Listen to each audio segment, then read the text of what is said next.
La formación del nuevo Consejo de Ministros se parece a una quiniela en la que al término de un partido se marca el signo definitivo. Nos han ido suministrando con cuentagotas la lista de ministrables, dosificando así la información para que se hable de cada uno de los miembros y adquieran el eco mediático pretendido, en lugar de desvelar todos los nombres en una rueda de prensa del presidente del Gobierno, como hasta ahora era habitual.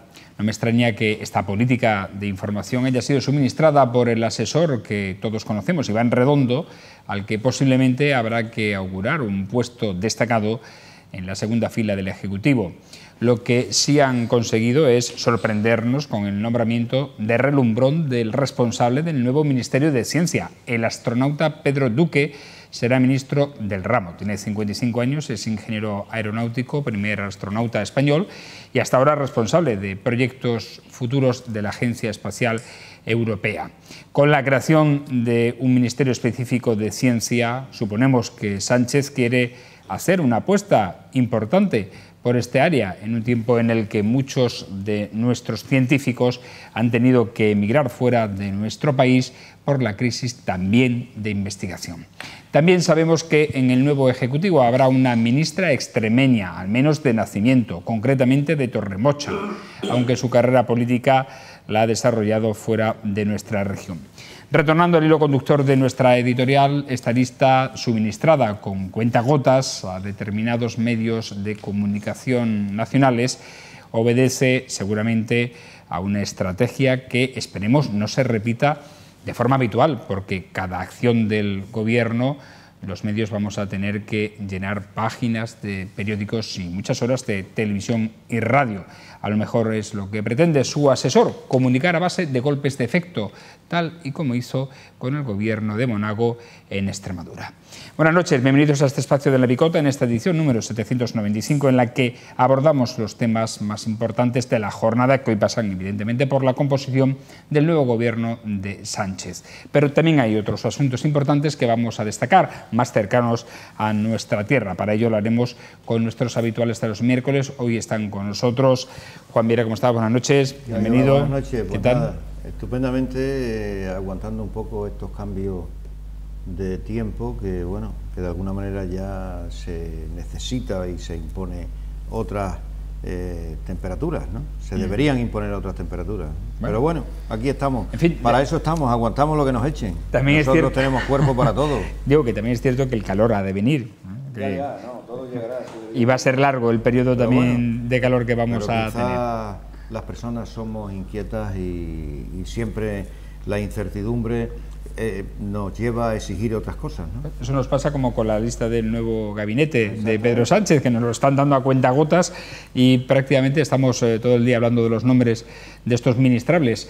Antonio Vélez, ¿cómo está? Buenas noches. Hombre, bien, porque fíjate, empezando por el final, está dando impacto Pedro Sánchez, muy selectivos, muy orientados, muy al margen de lo puramente sectario o políticamente sectario, más bien en una tesitura muy tecnocrática en algunos casos, muy científica en otros, como en el caso de Pedro Duque, que ha sido una sorpresa. Yo tengo un sobrino, mi sobrino Pablito Izquierdo Vélez, que es ingeniero aeronáutico, está en Alemania, en cosas de coches, de aerodinámica de coches. Bueno, a ver si Pedro Duque nos trae por aquí una orientación de alguna empresa de elementos automóviles, ¿no? Sí.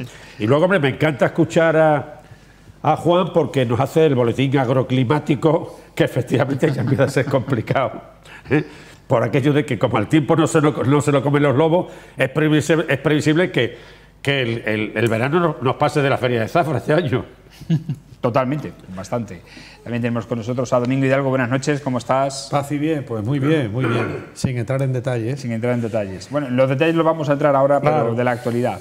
Hombre, en lo de esto del Gobierno estamos en una puesta en escena, ¿no? O sea, la propaganda forma parte del sistema, ¿no? Entonces, se está vendiendo muy bien la imagen, pero después de los humos tendrá que verse la realidad. Suele ocurrir, después de cada fiesta hay que recoger todo, ¿no? Cuando hay un banquete, después hay que recogerlo. Bueno, pues vamos a ver cómo se hace. Es un gobierno que se encuentra con una situación muy diferente a como la dejó Zapatero, bastante diferente, a mejor. Y bueno, Ojalá lo hagan bien, porque si lo hacen bien será por el bien de la nación española y del pueblo español. Ahí empiezan los problemas. El golpe de Estado sigue vigente, las transgresiones de las leyes siguen vigentes y la desigualdad entre los españoles siguen vigentes porque lo permitió y lo incentivó Zapatero, lo ha mantenido Rajoy y desde luego Pedro Sánchez no creo que cambie mucho. Entonces, vamos a esperar que se vaya el humo. Vamos a empezar. Y cuando toque a quien corresponda... Pues, ahora mismo entramos directamente en esta sección, a quien corresponda. Bueno, pues empezaremos con lo de siempre y añadiremos algo. Los perros siguen yendo sin correa y sueltos y la policía local no hace nada, el alcalde no da ninguna orden, el delegado de la policía tampoco, y así pues siguen campando por su respeto los incumplidores de las ordenanzas, de las mínimas normas de educación y los transgresores de los derechos, porque aquí hay una colisión de derechos. El derecho al ocio de la gente que va paseando y de la gente que también va paseando con los perros. Para eso están las ordenanzas, para regular cómo se conjuga eso. Y las ordenanzas, el sentido común, la urbanidad y la educación, pues viene a decir que los perros tienen que ir con correa y en algunos casos con bozales. Y no pueden ir sueltos. Y a quien eso no lo cumpla, pues hay unas ordenanzas y hay que ponerle una multa, hay que sancionarle. Entonces, hágase, cúmplase o respétese la norma. O quítese la ordenanza y esto comenzará a ser lo que de hecho parece una selva. Luces. Luces, Mérida en general está muy mal iluminada.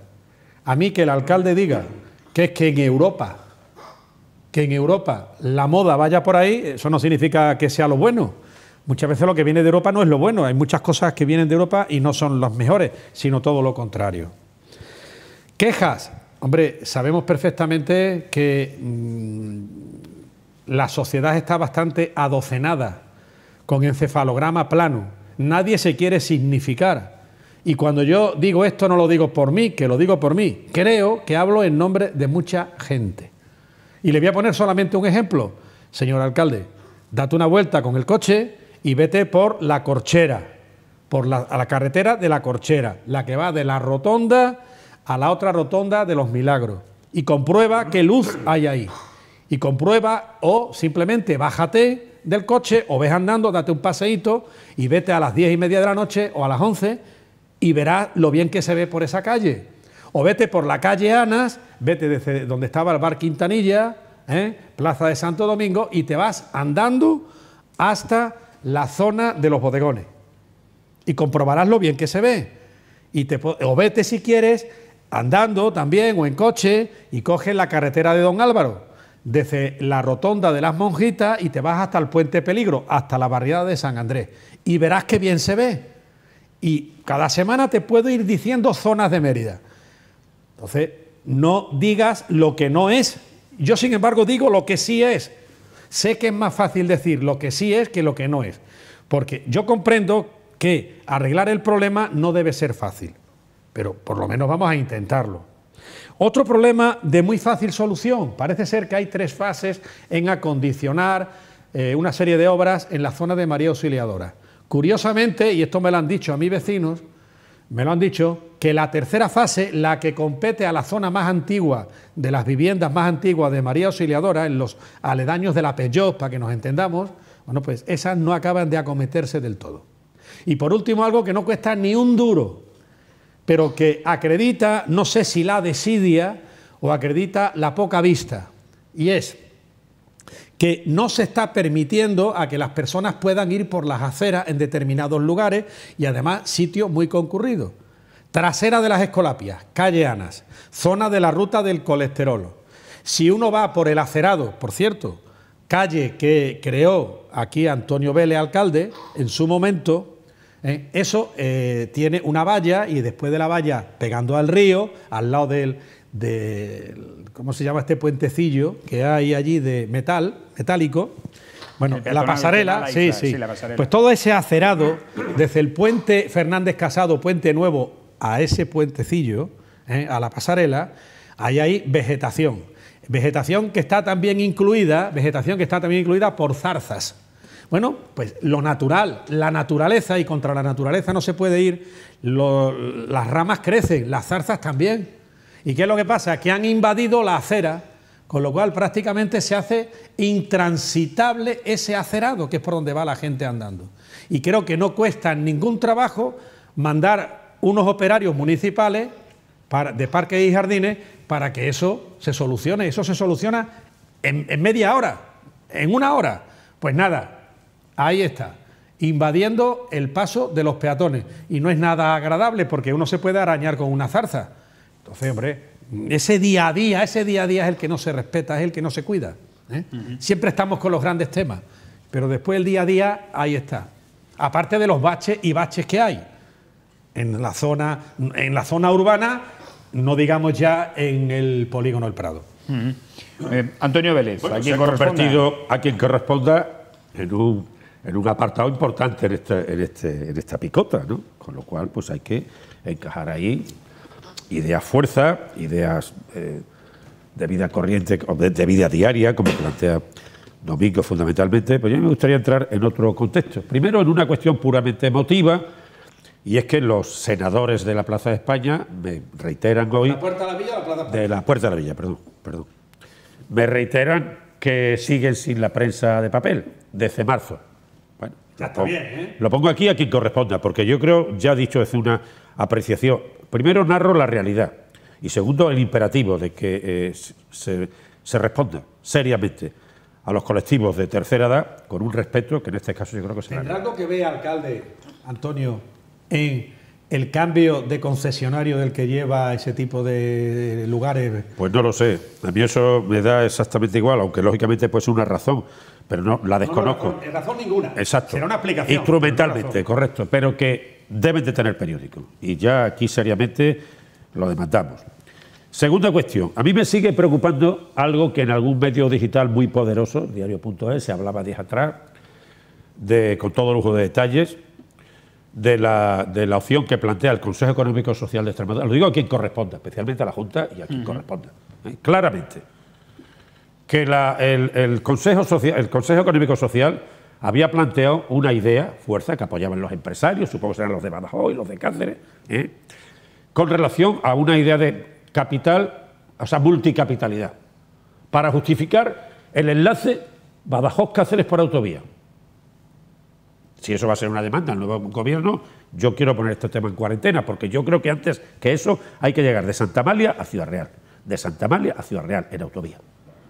Pero si esa es la cuestión, si la cuestión es amordazar a Mérida, y lo digo también abierta y libremente, porque aquí no hay obediencia debida a nadie, si esa es una razón que alguien está esgrimiendo ahora, o algunos están esgrimiendo como un elemento diferenciador de jugar el papel multicapitalino Badajoz-Cáceres, pues yo voy a decir otra cosa que he dicho aquí sistemáticamente, voy a reiterar una cosa.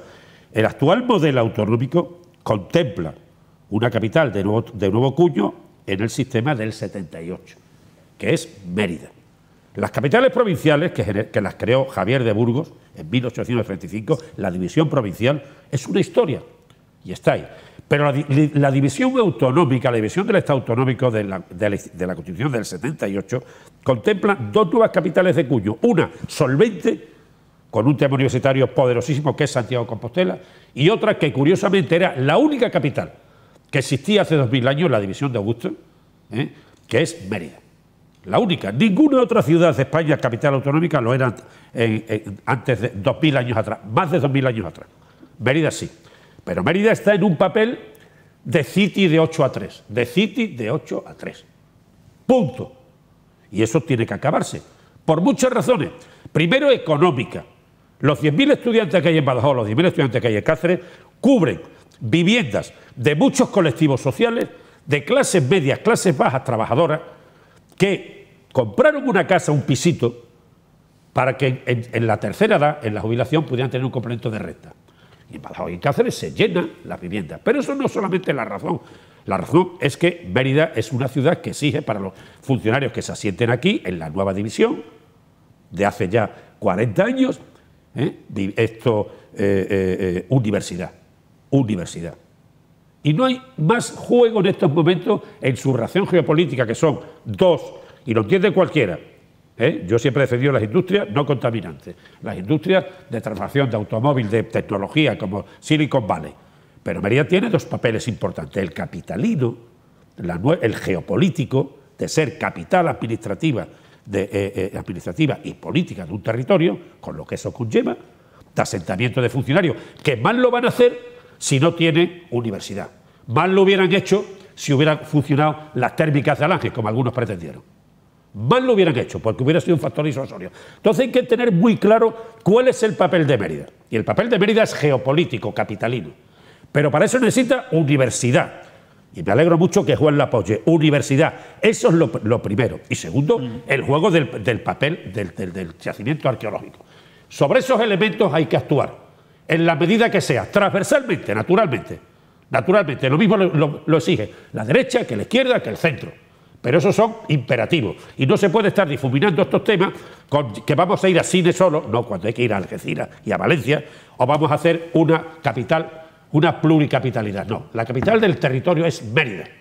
Y Mérida exige lo que le pertenece por razón constitucional, que es, a ver si vamos a tener que ir al Tribunal Constitucional a exigirlo. Muy bien, porque además ese tema está de actualidad, esa pluricapitalidad, curiosamente. Venga, a ver, Juan. Sí, bueno, yo quiero trasladar dos cuestiones que me plantea la gente por aquí. Por un lado, el asunto dentro de la cuestión turística, que es importante el fomento del turismo en la localidad, es importante potenciar toda la cuestión relacionada con las actividades turísticas, etcétera, pero también sería muy importante por parte de aquellas administraciones que tengan la obligación de hacerlo y aquellas organizaciones sindicales, la vigilancia y el control del tipo de contrataciones laborales que se pueden hacer aprovechándose de toda esta vorágine de carácter turístico y el desarrollo de esta potencialidad turística que lógicamente tiene Mérida, ¿no? El asunto de las contrataciones laborales. Y otra cuestión también ¿Te refieres a la precariedad? A la precariedad laboral y a los contratos laborales que en algunos casos se están haciendo según nos comunican, ¿no? Y por otro lado, otra cuestión que creo que ya comenté en la sesión pasada, aquí en este programa, y es el hecho de las cartas que está mandando la Junta de Extremadura a todas aquellas personas que tienen viviendas sociales, haciéndole costar las deudas que tienen y el hecho de que esas deudas impiden la adjudicación de la vivienda. Bueno, la cuestión está en por qué se ha esperado tanto tiempo para enviar estas cartas, haciendo que es realidad, en algunos casos las deudas acumuladas son muy importantes, cuando si eso se hubiese hecho en su momento oportuno, pues no hubiéramos llegado a esta situación. Un segundo, creo que... hermano Juan, mira, no es que estén requiriendo, es que están realizando lanzamientos y pidiendo autorización judicial para proceder al lanzamiento. Eso los medios de comunicación no lo están diciendo. No. Pero que no son solamente los bancos. Cuidado, es que la Junta de Extremadura. La Junta de Extremadura. Yo conozco algún caso que por deudas de 10.000 euros están pidiendo autorización judicial para entrar en el domicilio, porque si no, no pueden entrar, y proceder al lanzamiento a personas de riesgo social clarísimas. Sí. Y sobre eso... De vivienda social. Sí, o sea, sobre eso no hay stop lanzamientos. Sobre eso los medios de comunicación están muy calladitos. Y eso habría que... Y el Consejo General del Poder Judicial, que tiene todas las estadísticas, debiera darlo a la luz pública. Porque aquí unos cardan la lana, unos crían la fama y otros cardan la lana. Aquí a cada uno lo suyo. Sí, aquí a cada uno lo suyo. Y además nosotros hemos estado sistemáticamente, y lo sabe Juan, pidiendo viviendas de promoción pública. Viviendas de promoción pública, porque en esos supuestos de un lanzamiento de una persona en precariedad hay que tener una cobertura de la administración, pero sobre todo hay que poner en el mercado viviendas de promoción pública. Pero no es eso, Antonio, alcalde, no estamos hablando de eso, estamos hablando de personas que estaban pagando, tenían que pagarlo, cierto es, a lo mejor un alquiler o un pago mensual de 60, 80 o 100 euros, lo que tú dices con mucha razón, Juan, que se ha ido acumulando, a lo mejor esa deuda ha llegado a 8 o 10.000 euros, se le ha requerido, y ahora no se puede pagar. Hay resoluciones judiciales y además no le dan la posibilidad, igual que ocurre con los que son deudores de los bancos, de acogerse a la normativa, ni se la ofrecen siquiera para decir, oiga, mire usted, acójase usted, venga, vamos a refinanciar, vamos a aplazarle, vamos a fraccionarle. Claro. Pero como es la Junta de Extremadura, aquí todo el mundo callado y todos los medios de comunicación calladitos. Bueno, sí, ¿por qué será? Es una cuestión, cuestión fundamental en nuestro caso, que ya hemos repetido. En nuestro caso se ha preguntado y están, al menos el Ejecutivo Autonómico, diciendo que no se están produciendo desahucios de vivienda pública. ¿Cómo que no? Es lo que vende, es lo que dice. Bueno, yo te puedo decir que yo cuando menos conozco ya uno. Uno. Yo te hablo de uno. Que es cuestión social, de riesgo social, de extremo social, de familia totalmente. Hay una cuestión fundamental. Sí, lo que quiere decir que si los medios no hablamos, al menos en nuestro caso, es porque se nos asegura desde la administración que no se están produciendo. No te dicen verdad. No te dicen verdad. Hay una cuestión, Frank, que creo que estamos todos de acuerdo, que el derecho a la vivienda es un elemento fundamental para todas las familias y para todas las personas. Es como el derecho a la educación, el derecho a la sanidad, etcétera, etcétera. Y antes de proceder a expulsar a familias de una vivienda determinada, buscar soluciones. Si hay conductas delictivas o conductas de carácter asocial, que se castigue a esas personas, pero que no pague toda una familia. Que les echan de la casa. Les echan exactamente. de la casa. Entonces, eso no se puede hacer. Eso no se puede hacer. El derecho a la vivienda es un derecho fundamental y hay que buscar todo tipo de soluciones o tomar las medidas contra esa persona en concreto que tiene actividades ilícitas o como se llame en el ámbito judicial, y no se puede echar a la gente. A ver, si ha habido un movimiento social por mor al cual incluso Podemos, y me parece muy bien que se haya aprovechado de eso, en el buen sentido político, que se iba con la actitud de los bancos, con los lanzamientos, porque al generarse deuda podían recuperar el inmueble por el impago de los créditos hipotecarios. Aquí no hablamos de créditos hipotecarios, aquí hablamos del impago del arrendamiento. Si la ley le ampara a la Junta de Extremadura, si yo no digo que estén haciendo nada ilegal, lo que no se puede ir con el doble rasero o la doble cara, ir de progre de una manera, ir de social y hacer lo mismo. Si tú tienes a una familia en riesgo social, que está clarísimo, porque están cobrando a lo mejor la ayuda, 430 la renta euros, básica, tal. O personas pensionistas que cobran 379 euros, que llevan 18 años cobrando eso. Claro. La ley les ampara. Fijémonos que la ley les ampara, que precisamente la Junta de Extremadura lo que hace la consejería es pedir autorización judicial para proceder al lanzamiento, nada diferente que lo que hacían los bancos y hacen los bancos, o un particular, nada diferente. Lo que pasa es que unos crían la fama y otros hacen lo mismo, pero cardan la lana. Pero escúchame, el que haya abierto este melón, Juan, es muy importante porque el planteamiento ante la sociedad es de compromiso respecto a estas cuestiones. Y lo que yo he querido añadir en esta cuestión, que he sido obsesivo, a mí me tocó realojar La Paz. Sí, pues. Y tú lo sabes. Sí. 800 albergues casi. Algunos. Yo creo que en cierto modo el realojo y el cambio de un tercio que se fue al polígono me costó la elección en el 95, por cuestiones de padrón y por cuestiones de cabreo. Yo siempre defendí una cuestión que decía Víctor Manuel: aquí cabemos todos o no cabe ni Dios. Cabemos todos o no cabe ni Dios. Eso es una frase hecha. En consecuencia, yo he sido un defensor siempre de las empresas de promoción pública, de las VPP, que son un nicho del sistema general. Tuvimos aquí un director que fue José Luis González Guisado, que le conseguimos un montón de miles de viviendas. Yo creo que entregué 2 o 3 mil viviendas en Mérida en mi época de alcalde. ¿Qué valor tiene la vivienda de promoción pública? La vivienda de promoción pública, primero, que producen empleo, y segundo, crean un elemento de unidad familiar y evita que los niños, los muchachos jóvenes que emigran, teniendo un elemento por el que pagan un alquiler bonificado en base a ingresos, que pagan 50, 60, 70 euros, se quedarían. y buscarían otros elementos comunitarios. Pero es que aquí se ha producido, en el gobierno anterior de Monago, siendo Manuel Lozano director general de este tema, la misma historia. Se desalojaron 30 y tantas, 40, 50 viviendas, así en plan de macha martillo, para marcarse el farol de que se estaban dando viviendas. Yo estaba en la etapa mía de concejal del 11 al 15 en el Ayuntamiento de Mérida. Y luego hicimos, Estrella Gordillo, Álvaro Vázquez y yo, una propuesta ante la Asamblea de Extremadura, para hacer un plan de viviendas de promoción pública y una reconversión de las viviendas de los Álamos, aquellas que de la zona del polígono hacia la autovía. Sí.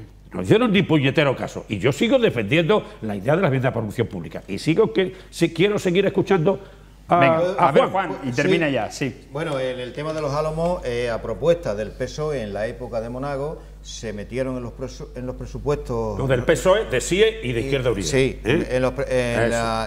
se metieron fui yo el iniciador del 1 millón de euros para recomponer todos aquellos pisos, etcétera, etcétera. Y aquello quedó, el 1 millón de euros quedó abandonado y ahí nadie se ha vuelto a acordar del asunto una vez que se produjo el cambio de gobierno. Ahí está el clave y la cuestión está muy clara. En primer lugar, aquí en Extremadura no ha habido promoción, como dice Antonio, no se han construido viviendas públicas. Entonces ha llegado un momento en el que la demanda, la presión es tan grande que ¿qué es lo que está haciendo la Junta? Y hay que decirlo así, echar a pobres para meter a pobres.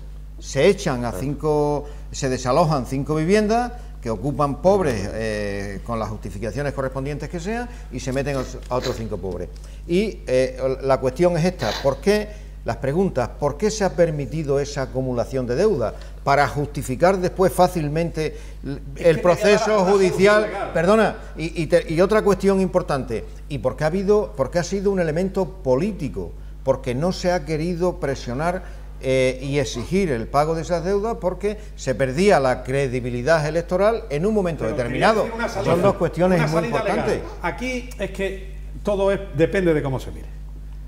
Pero está prohibido por ley embargar por menos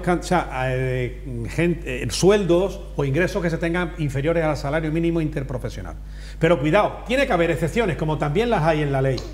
Las pensiones compensatorias, las pensiones de alimentos a los hijos en padres divorciados, alguien que gane una una renta básica tiene la obligación y es embargable incluso la renta básica para pagar derechos de alimentos. Termino ahora mismo. Venga. ¿Por qué en las viviendas sociales ese tipo de impagos hasta un límite, pongamos por caso 50 euros al mes, ¿por qué no es embargable? Cuando es para el pago de una vivienda social. Hagamos un programa monográfico como con la independencia. Perdón, nos hemos ido demasiado. Sí, muchas gracias, director, muchas gracias. Al final no vamos a hablar muchas gracias, director, porque este es un tema muy interesante. Sí, es interesante. Y deberíamos volver a hablar de él con datos. Ciertamente, se podría hacer un monográfico sobre este tema porque ciertamente a los medios se nos comunica una cosa y parece ser que hay una realidad distinta. ¿no? Yo me canso de repetirlo y con el enfado de personas dirigentes en la cuestión de la política de vivienda, de que en Extremadura no hay política de vivienda y la política que se hace es una política basada en la cuestión de alquiler, ayudas de alquiler, en fin, 4 cuestiones que no son realmente básicas para atacar a fondo el problema que tenemos en Extremadura. ¿no? Bueno, vamos a otro asunto. Comenzamos hablando en crónica más cercana del Ayuntamiento de Mérida, que ha anunciado que sacará en breve el contrato que desarrolle el nuevo modelo de la banda municipal. Así lo ha manifestado el delegado de Cultura, Antonio Sánchez Barcia, este martes. Desde el equipo de gobierno señalan que se ha conformado un grupo joven que no tendrá vinculación laboral con el consistorio, ya que solo será contractual, pero con el que se asegurará, dice, su continuidad, la de la banda. Los presupuestos municipales contemplan una partida de 30.000 euros para este concepto, por debajo de los 100.000 euros anuales que costaba el anterior modelo, según ha explicado el delegado de esta área. Antonio. Bueno, que vamos muy apretados a intentar simplificar. Sí. No quiero obviar una vieja escena, subiendo la calle Cava la banda municipal de música con sus 20 y tantos, 30 músicos, la famosa Zapatera, bajo la dirección de don Luis de Bernardi, cuerpos nacionales eran los directores de las bandas de música, secretarios, interventores, depositarios de fondos y directores de la banda. Curioso, ¿eh? Iba el maestro don Luis de Bernardi con la gorra daleada, como decimos en Mérida, con la gorra daleada, con su figura menuda, pero un hombre importante, abriendo la diana floreada a las ferias de Mérida el día 1 de septiembre, y lo tendré siempre grabado.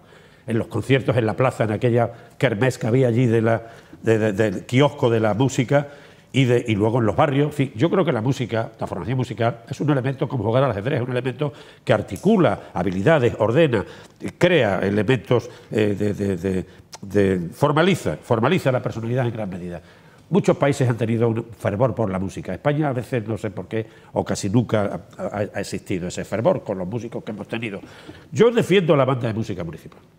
Y lógicamente cuando Antonio, una persona al que le tengo un gran afecto, es un magnífico persona, el delegado actual, Antonio Sánchez Barcia, dice que va a costar 30.000 euros en una primera instancia, bueno, realmente al pueblo de Mérida, sobre la opción de que los barrios escuchen música, de que una ciudad que es capital autonómica tenga ese elemento emblemático, que además recibe 2 millones por su razón de capital, 30.000 euros son 0,50 céntimos por habitante de derecho al año, 0,50. Habría que intentar preguntarle a la sociedad civil. Si valiera 100.000 euros, sería 1,2 euros por habitante y año. Hay que ir ya a esos recursos, porque si no también podemos cuestionar que un concejal liberal en el Ayuntamiento de Mérida cobra 2.762 euros brutos anuales por 14 pagas, más la seguridad social, y cuesta 51.000 euros. Un liberal. Claro. Aquí y en otros sitios. Sí, no, porque, hombre, y eso no lo discuto, porque como decía San Pablo, quien al altar sirve, del altar debe vivir. No lo cuestiono, no lo cuestiono. Y el alcalde cobra pues 60.000 euros brutos al año, ¿vale? Más la seguridad social, ¿vale? No, es correcto. Pero yo digo que la banda es un elemento emblemático. No podemos recurrir a sistemas contractuales, a sistemas de concesión de servicios, porque en cierto modo los músicos también exigen un cierto reconocimiento. Pero hay que potenciar el uso, tienen que ensayar, tienen que ir a las escuelas, tienen que dar conciertos. Los músicos tenían antes un contrato a tiempo parcial, eran funcionarios a tiempo parcial. Funcionarios a tiempo parcial. ¿Qué costaba un músico? 500, 600, lo que podía costar. Muy bien. ¿Qué puede costar una banda? 300.000 euros. Bueno, pues si son 300.000 euros, son 5 euros por habitante y año. Esas son las cuestiones que hay que hablar, sobre la funcionalidad de una cuestión. Y sobre la dignidad de quienes la ejercen, igual que un funcionario público, hay que ver si la posibilidad de que la banda, enmendando ese error de eliminarla, es un elemento, llamémosle un adorno elegante, emotivo, artístico, cultural, profesional, pues lógicamente hay que cuidarlo en esa medida. Y en esa medida tenemos que hacer cuenta si realmente lo que queremos es que la sociedad civil, igual que estos datos que yo he dado de los sueldos, están en la web municipal, son públicos, entras en internet y los tienes, no hay que ir muy lejos. Pues en la misma medida la sociedad civil tenía que plantearse esas cuestiones. Realmente una banda de música que vaya a los barrios, que vaya a los actos solemnes, que vaya, preste servicio en vez de subvenciones o complemente recursos con la Semana Santa, con la feria, con tal, que cree cultura musical en Mérida.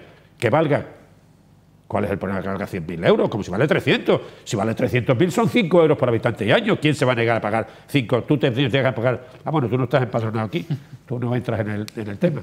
Pero ni Domingo ni yo nos negaremos a pagar 5 euros por esa cuestión. Quiero decir, yo soy quizás muy romántico desde la emotividad de lo que es la presencia, la entidad, el formato, la referencia, la representación de una ciudad que hace festivales, que celebra fiestas, que vienen ministros, que vienen... En fin, es la capital. Pues bueno, pensémoslo de esa forma, no buscar una salida administrativa simplemente para decir que costaba 100.000 euros, que era imposible, porque era imposible pagar 100.000 euros. A ver, Domingo, sobre este asunto de la banda... Aquí hay pido brevedad, por favor. Sí, una cierta contradicción y... quizás incluso una hipocresía, ¿no? A ver, la izquierda dice que hay que hacerlo público todo y incentivar lo público. Esto es una privatización absoluta de lo que es la banda municipal, con la que se podrá estar o no de acuerdo. Pero, ¿se estará con esto incentivando el fraude laboral? Pregunto. Es decir, antes eran funcionarios a tiempo parcial. Es decir, que estaban cumpliendo una obligación los miembros de la banda. Cobraban lo que cobrasen del ayuntamiento, que no sé cuánto podría ser, lo que fuese. Ahora, ¿qué es lo que sucede? Se le va a pagar una cantidad ¿a quién? ¿Estará relacionado con el conservatorio? Pues no lo sé. A lo mejor sí, que no lo sé, con quien sea. Pero los músicos, cuando toquen, gracias a esos 30.000 euros, ¿tienen algún tipo de contrato firmado? ¿Van porque quieren? ¿Van por altruismo? ¿Figuran que van por altruismo, pero en realidad se está haciendo un pago, y un pago en concepto de que están dados de altas en el IAE? ¿Genera IVA? ¿Es una empresa constituida? Cuidado, no sé, aquí podemos... Dios no lo quiera, esa banda que está contratada, hay un accidente, la Seguridad Social les cubre porque estaban trabajando por cuenta ajena. ¿Hay algún seguro concertado? Yo expongo. ¿Son atropellados por alguien estando tocando y qué sucede? Atropellado a lo mejor por alguien que va con un coche y comete una infracción y se los lleva por delante. ¿Es un accidente laboral? ¿Es un accidente como consecuencia de un hecho de la circulación? Yo lo pongo ahí. ¿Es responsable el ayuntamiento? Claro, yo lo pongo ahí, porque cuando era un funcionario a tiempo parcial no había duda de que sería un accidente laboral, porque estaban trabajando. Entonces, es que es todo muy bonito. Ir a favor de hacer todo por lo público y privatizar por la puerta de atrás. Y además 30.000 euros. ¿Y eso quién se lo lleva? ¿El trompetista? ¿Se lo lleva el del trombón? ¿Se lo lleva el director? ¿Se reparte como la cuota alícuota que cada uno tenga? ¿Y quién distribuye eso? Pero, Domingo, y la emotividad. Perdóname, aparte de eso, tengo que decirlo, perdóname, porque yo quizás soy en eso, Juan, perdóname, muy localizado, pero a ti te gusta. Y la emotividad, y la grandeza de una ciudad. Mira, yo recordaré toda mi vida, recuerdo lo de Luis de Bernardi, era los conciertos en la plaza, que siguieron dándose después, y en los barrios, se ampliaron los barrios, y en las escuelas y tal. Pero yo recordaré siempre, 91, 92, se había ido Félix Manchón, de director, se había jubilado, y se hizo cargo de la banda Miguel Mateos, sí, hombre, el padre de Pedro Mateo. Un músico que era, como gran parte de la banda eran empleados, eran a tiempo parcial, eran autodidactas. Esteban Sánchez los quería con locura y los idolatraba. Al maestro Carmona, que había estado defendiéndose la vida en cafetines, por ahí, pues lo llevó para dar clases de solfeo a nivel primario. Esteban Sánchez hizo una labor excepcional. Y Mariana Liu dio clases de la hija de Martín, el librero, es una gran mezzosoprano, gracias al conservatorio y a ese. Pero yo recordaré siempre ese día del 91 o 92 en la Plaza de España, que Miguel Mateo arrancó con la banda de música de Mérida, los sus 20 y tantos, 30 músicos, con los Beatles, atacó a los Beatles de la forma más brillante que puede imaginarse, con Yesterday Rey, Hey You, Obladí, Oblada, Yellow Submarine. ¡Madre mía, qué locura! Siempre recordaré a Miguel Mateo, un autodidacta, un hombre bueno, un hombre que se dedicaba a la zapatería y demás, dirigiendo la banda de música de Mérida, interpretando a los Beatles. Todos los conciertos fue de los Beatles. En fin, se me saltan las lágrimas con la banda de música, lo siento. Eres apasionado, se nota. Hablamos ahora de otra cuestión, porque Guillermo Fernández Vara rechazó el pasado sábado el ofrecimiento hecho por Pedro Sánchez para formar parte de su gabinete, aunque no se ha desvelado de qué departamento se trataba. Según fuentes del PSOE, el presidente extremeño no contempló siquiera la posibilidad de incorporarse al nuevo Ejecutivo porque entiende que su compromiso político y electoral es con Extremadura y no considera razonable, dice, abandonar el cargo, aunque agradece el gesto. Vara ha recordado que él ya es candidato para las próximas elecciones autonómicas de 2019. Vamos a ver cómo valoráis esta negativa de Fernández Vara de no incorporarse al nuevo Ejecutivo de Sánchez. Juan. Bueno, si él lo dice y si se da a entender por parte de fuentes del PSOE, lo lógico es que sea cierto lo que se comenta, ¿no? Y yo creo que es razonable que él haya dicho que no, ¿no? a la participación en el gobierno en vista de que falta un año para la convocatoria de elecciones prácticamente y lógicamente pasaría algo como al estilo de lo que ha pasado en el Madrid con Zidane, ¿no? Que se va a Zidane y bueno, y hay un descontrol y tal y cual, o al menos aparentemente, ¿no? Entonces queda un año para las elecciones y él lógicamente tiene un compromiso con Extremadura y sería a título personal y a título político un comportamiento poco ético desde el punto de vista político, ¿no?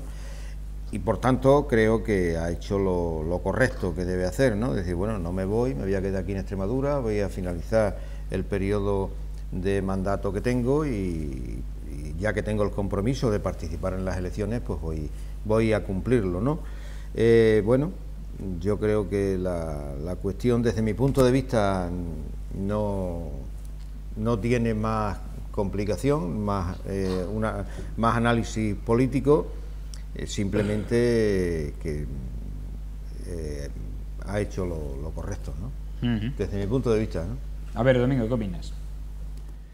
Bueno, hay varias perspectivas como verlo. La primera, ¿se trata de una campaña publicitaria a favor de Guillermo Fernández Vara? Quieras que no. Que a él lo quieran hacer ministro, él diga que no, puede interpretarse. Hombre, Guillermo vale mucho, se lo quieren llevar a nivel nacional. Entonces, oye, te necesito, Guillermo, vente, porque hay que salvar a España y tú quiero que seas uno de mis colaboradores para salvar esta nación. Bueno, le dirán, este Estado, este grupo de humanos que vivimos en este territorio estatal, decir nación es algo que está prohibido, ¿no? Es algo socialmente mal visto. ¿Qué le vamos a hacer? Bien, hay otro prisma para verlo también. ¿Es que le quieren mover la silla a Guillermo? ¿Quieren que no sea el candidato? ¿Qué mejor forma? Vente a Madrid conmigo, tú ya te has ido y ahora pondremos a otro. ¿Le están dando un aviso a Guillermo que no quieren contar con él? Y entonces él dice, quieto, virgencita, que me quede como estoy. Hay muchas formas de verlo. Hay muchas formas de verlo. Yo parto de la siguiente base. Guillermo Fernández Vara, para mí, y lo he dicho en esta tertulia, debió dar el salto para ser líder nacional del Partido Socialista y que tuvo su oportunidad. O sea, yo a Guillermo lo vería, o no me hubiera importado haberlo visto, como secretario general del Partido Socialista, candidato a la presidencia del gobierno y tiene entidad para ser presidente del gobierno de la nación española, sin ninguna duda. Ahora, su momento pasó. ¿Qué es lo que quiere? ¿Darle un regalo envenenado para que deje vacante la presidencia autonómica de Extremadura? Cuidado. Que nos encontramos con que irremisiblemente, como bien ha dicho Juan, las elecciones autonómicas serán en mayo del año que viene, si Dios quiere, mayo del 19. Las elecciones generales españolas serán como muy tarde en diciembre del 2020, si no me equivoco. Este no es un gobierno de transición, no se pretende un gobierno para convocar elecciones de inmediato, aunque todo es posible en política, porque hace 2 semanas, ¿quién se imaginaba que iba a haber un cambio de gobierno? Cuidado que en política las jugadas son maestras, este es el pan nuestro de cada día. La política de la noche a la mañana creyendo que va a ocurrir algo, ocurre todo lo contrario, algo que ni tan siquiera te has imaginado. Y la puñalada te puede venir por cualquier lado, de plan oblicuo, en plan directo, por la espalda o de frente. Que se lo digan a Rajoy, que se lo digan a hace Rajoy, 10 días con los presupuestos aprobados era la garantía de acabar la legislatura. Es lo que acabo. Sí. A ver, esto es como el que ha recibido una herencia y ahora va a administrar esa herencia como heredero. Ahora el heredero de todo esto se llama Sánchez, el Partido Socialista, bueno, y los golpistas y los amantes de ETA y todos los demás. Esos son ahora mismo los que van a administrar este resultado de cómo se encuentran las arcas públicas y además con un presupuesto absolutamente antisocial, como dijo Pedro Sánchez que era, y ahora se lo van a tragar. Y después, termino, Guillermo Fernández Vara, ¿ha hecho bien o ha hecho mal? Yo creo que ha hecho muy bien. Ha hecho muy bien. Porque si él va a nivel nacional, que vaya cuando él quiera, no cuando le quieran retirar a un año de las elecciones. ¿Se va a presentar entonces Guillermo otra vez? Si se va de ministro, ¿se va a presentar otra vez? ¿Qué lectura política tiene esta? Tiene eso. Este hombre que es un quita y pon, no tienen otro del Partido Socialista para ser candidato, que lo tienen que traer otra vez de Madrid para ser candidato aquí. Aquí hay juegos subterráneos. Aquí hay muchos juegos subterráneos. Venga, a ver, Antonio, ¿qué opinas? La apreciación que tú has hecho respecto de quitarle poner la silla a Guillermo, yo creo que esa es la única que no encaja. De las otras puede ser, pero en esa no. Por una razón muy sencilla, porque después de la guerrilla, de las escaramuzas, con las primarias, se firmó el armisticio. Y no. Otra cosa, mira, yo puedo pensar incluso que Guillermo podría haber sido un hombre, porque él tiene, como dicen en los pueblos, un mamar suave, es un hombre, como decía Pepe Hernández Mecha, este tiene un mamar muy suave, en el sentido de que es un hombre cerca, en corto, muy agradable, muy entrañable, muy afectivo. Y entonces eso también viene bien en un gobierno y sobre todo una concepción de Estado, que también viene bien por el tema catalán, que es un problema en el que de momento Pedro Sánchez no ha torcido ni un ápice. Pero a lo mejor son cosas muy personales. Yo también estoy de acuerdo en que él ha hecho bien porque él se siente, y le honra además, se siente obligado aquí. Hombre, el que se haya dicho o lo hayan dicho, eso se filtra porque al final haberlo ofertado con la cuota de la región, con lo que supone una región que históricamente está marginada y como su propia valía personal, pues era muy interesante y a lo mejor otros pueden pensar que podría haber sido un elemento importante en la gestión pública en favor de Extremadura, pero puede haber todas las interpretaciones, Domingo. Sí. Pero yo creo sinceramente que esa que has dicho de quitar la silla no, porque no tiene sentido. La paz la tiene conseguida Pedro Sánchez hasta con Susana. Y sobre todo porque la política, como decía Pío Cabanillas, es muy complicada. Cuerpo a tierra que vienen los nuestros, como decía Cabanillas. Ese juego hay que hacerlo. Y entonces no hay por qué asustarse de esa. ¿Para qué va a querer moverle la silla Pedro Sánchez a Guillermo? No tiene sentido. Pero, yo sé que Guillermo ahora, no tiene ninguna oposición en Extremadura. A mí me queda. Todos los socialistas lo quieren. Otros piensan que no ha querido porque era cortoplacismo, porque Sánchez va a estar. Yo tampoco lo creo, eso, sinceramente. No lo creo. Yo creo que es un tema muy personal y él cree, puedo opinar, que él está ahora mismo afianzado aquí. Puede pensar que Extremadura necesita tener un interlocutor de cara al futuro de inversiones de infraestructura. Hoy ha dicho una cosa que no se la cree ni él, dicho cariñosamente, que yo me llevo bien con Monago personalmente. Digo, pero políticamente se equivoca. A ver qué ministro de Agricultura nombra si uno de Extremadura, porque... No, señor. Si eso fuera definir un gobierno, no pediría a Extremadura un ministro de Agricultura. Sería un ministro de Obras Públicas para que resuelva el tema de infraestructura, de ferrocarril, de carreteras, de otras cuestiones. Pero porque, entre otras cosas, la agricultura está en el bloque de la paz, es otra historia, sinceramente. Pero yo creo que Guillermo, fíjate, quiero creer, independiente de la posición personal respecto de esa oferta, en la que podía haber dado un buen juego, yo creo que él ha tenido más la idea en la dicotomía personal, en ese juego mental. Yo aquí creo que puedo dar, aprovechando este gobierno, puedo dar un impulso, conociendo los hilos, habiendo tenido dificultades, ahora posiblemente puedo tener una interlocución buena y podemos resolver lo que le pertenece a Extremadura, que es una puñetera colonia del Estado español. Infraestructuras. Venga, muy rápido, Juan. Yo las especulaciones en estos casos son múltiples. He escuchado y me acababan de decir ahí en la puerta que efectivamente lo que se trataba con esto es una cuestión mediática para resaltar la figura de Guillermo Fernández Vara. También me habían dicho que lo que se trataba con esto era de dar a entender que a Extremadura no se la dejaba olvidada, sabiendo que iba a decir no, y por parte de Pedro Sánchez había una preocupación por Extremadura, pero yo creo que en política las cosas a veces son más sencillas de lo que pensamos y de las complejidades mentales que nos queremos hacer, etcétera, etcétera.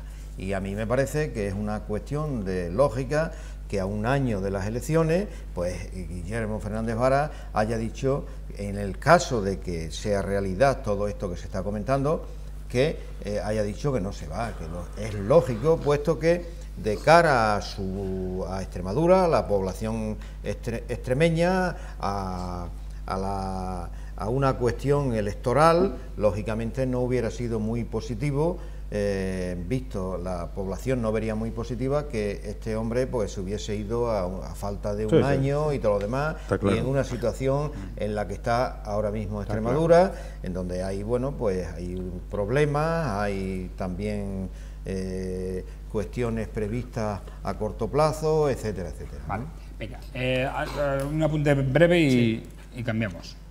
Esto ha sido, en primer lugar, una campaña de imagen, no hay duda. No hay duda.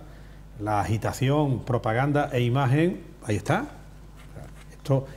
Esta noticia de que el presidente de la Junta de Extremadura, Guillermo Fernández Vara, se niega a ir de ministro, ¿le viene bien o le viene mal al PSOE, no a Extremadura, al PSOE de Extremadura y a la candidatura de Guillermo Fernández Vara a la presidencia de la Junta de Extremadura como candidato del PSOE? Le viene bien, ¿no? Es una campaña de imagen. Vamos, muy bien.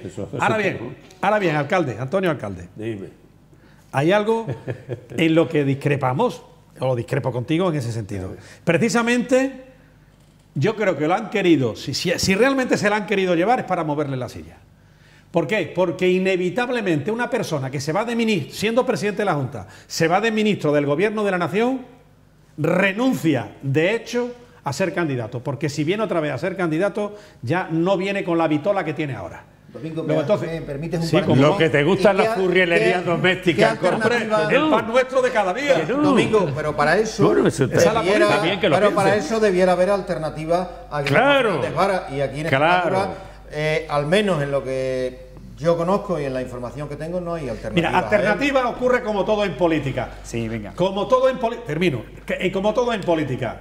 Que cambia de la noche a la mañana. Hoy no para. Que en el momento. Hoy no para, Domingo. Hombre, claro, es que en el momento. Una persona que le sustituya a una persona A que ver, tenga ¿tú crees? una figura política de Pues, relieve ahora todo- mismo en Vamos a ver. Extremadura. Vamos a hacer otra lectura. Todos son sustitutos. Vamos a hacer otra de cara a lectura. un Nadie es año. eterno. ¿Quién decía hace un año, hace dos, que Pedro Sánchez iba a estar donde está? Mira. ¿Quién no le dio, Mira. quién no le puso el féretro para que se metiera en el Vamos a ver, ataúd? vamos ¿Quién a no ver. se lo puso? Vamos a ver, Domingo. Y ahí está Pedro Sánchez, de pregunta- presidente del gobierno. La A ver, pregunta vamos a no ver. es esa, Domingo, la pregunta es, tal y como estaban las cosas, ¿se podía esperar que Rajoy aguantase 2 años más? No, ese es otro tema. Yo hablo de No, Guillermo no, Fernández no, Vara. no. Yo hablo de Vara. Esa Vamos es a la ver, pregunta. mira, El voto te gana, gusta pero mucho bueno, la furrilería de cocina y dirás, piensa mal que acertarás. No, yo personalmente digo como opinión, que no digo que no pueda ser así desde otras ópticas, perfectamente, ha habido comentarios para todos los justos. Pero yo sinceramente creo que primero, Pedro Sánchez lo hace como una deferencia. Seguramente desde el claro convencimiento de que él le va a decir que no. ¿Por qué? Hombre, entre otras cuestiones, porque él tiene que tener esa deferencia con Guillermo, porque Guillermo ha demostrado que tenía un sentido de la lealtad, hemos sido contendientes, pero se acaba el tema. Es decir, hay gente que cree que la guerra, la puñetera guerra, es lo que justifica la existencia.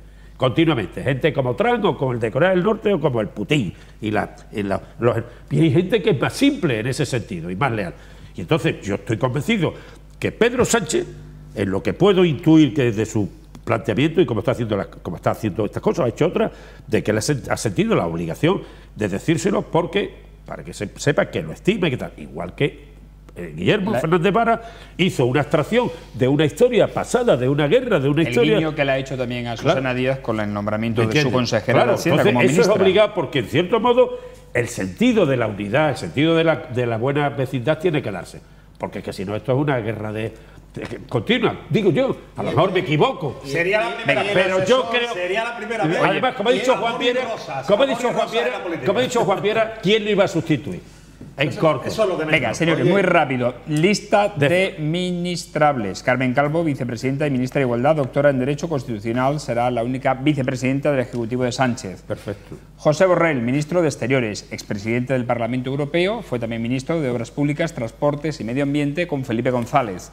Teresa Rivera, ministra de Medio Ambiente, exsecretaria de Estado de Medio Ambiente y Cambio Climático. María Jesús Montero es ministra de Hacienda, licenciada en Medicina y Cirugía y es consejera de Hacienda del gobierno de Susana Díaz, con quien guarda, por cierto, una estrecha relación. Atención porque hay 2 médicos en el gabinete de Sánchez. José Luis Ábalos, ministro de Fomento, secretario de Organización del PSOE, como saben. ¿Qué titulación tiene? Pues creo que es, no lo tengo ahora mismo aquí, pero igual no tiene ninguna. No sé, Si no, te la habrías pasado. He destacado, te lo digo después, he destacado simplemente el cargo que ha ocupado antes, ¿no? Meritxell Batet, ministra de Administraciones Públicas, ha sido profesora de Derecho Administrativo y también de Derecho Constitucional. Cuando no hay título no lo dice.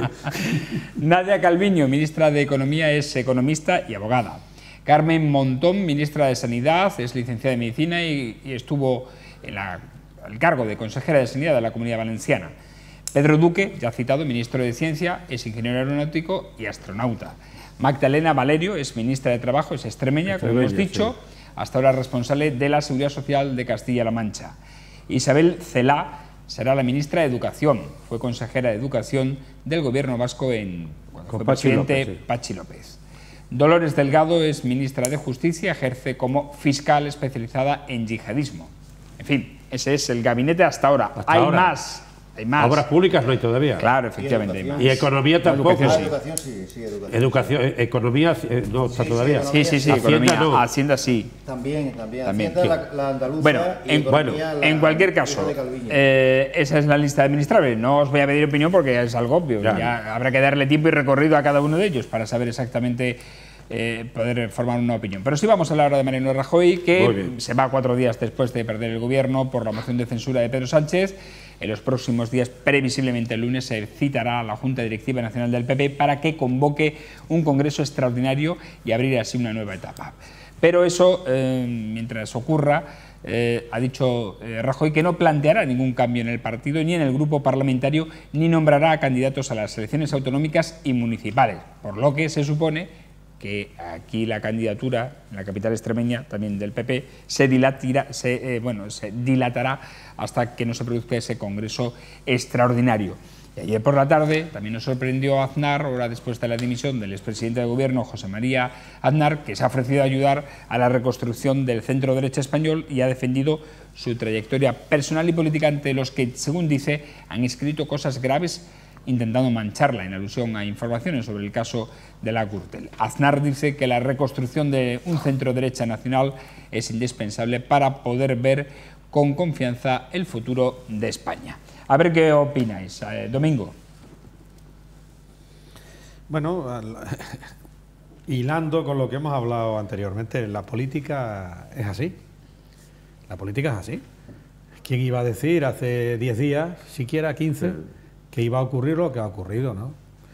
¿Quién iba a decir que asesores que tuvo Monago, pues es ahora el asesor, el gran asesor y con categoría administrativa, creo, de director general, Iván Redondo, el famoso Iván Redondo, al que se le atacó tanto aquí desde el PSOE, tal cual, pues ahora la voz de la conciencia y el Pepito Grillo de Pedro Sánchez. Bueno, la política es así. Que hay furrialismo elevado a la enésima potencia, alcalde Antonio. ¿Qué te voy a contar a ti que tú no sepas de la política? Antes eran los fontaneros. Y el pan nuestro de cada día, ¿no? O sea, esto ha cambiado mucho. ¿Por qué? Pues porque ha sucedido esto. Bueno, ahora a mí me gustaría oír al portavoz, creo que era el del Partido Socialista en la Asamblea de Extremadura, echándole en cara al gobierno y pidiéndole 300 y pico millones de euros para infraestructura y para demás. Decir, que se lo diga ahora a su presidente del gobierno. Oye, claro, lo que le he exigido al PP ahora, te digo, tráemelo. Ahora a mí me gustaría como compaginar unos presupuestos que son antisociales y antisolidarios, como los va a gestionar el Partido Socialista, que no los votó. O sea, aquí es que esto es un popurrí, es un contrasentido importante, porque como he dicho antes, aquí ahora se está quedando muy bien, efectivamente se está quedando muy bien, pero ahora hay que hacer el día a día. Ha quedado precioso, el modelo te queda precioso, el chándal te queda precioso, ahora pero ponte a nadar. Ahora vamos a quitar el papel de regalito y ahora vamos a navegar. Vamos a ver cómo le damos salida al golpe de Estado, vamos a ver cómo le damos salida a la desigualdad entre los españoles, vamos a ver si suben los impuestos o no suben los impuestos, vamos a ver si va a cambiar la reforma laboral o no va a cambiar la reforma laboral, en fin. Vamos a ver qué pasa, que estamos ya en elecciones, que tenemos las europeas, las autonómicas y las municipales. No sabemos si van a ser en la misma fecha las nacionales, ¿eh? Venga, Antonio. No, yo estoy... O sea, me agrada mucho escuchar a Domingo hasta cierto punto respecto de lo que es el rearme de un ámbito, de un bloque obligado, que es el centro-derecha, bloque sociológico. Los herederos de Cánovas y los herederos de Fraga. Absolutamente necesario, porque además no pierdo mi posición respecto de la idea básica de dos partidos alternantes, lo cual no quiere decir que haya otros componentes complementarios puntualmente, los verdes o ciertas periféricos. Pero es cierto que eso es imperativo. Y te dije, y lo dije en círculo, aunque fuera en plan de una pequeña consideración personal, ¿te acuerdas que te llamé y te dije? Sí, cuando estaba danzando la idea de que Rajoy iba a dimitir un minuto antes de que se convocara el principio de la sesión de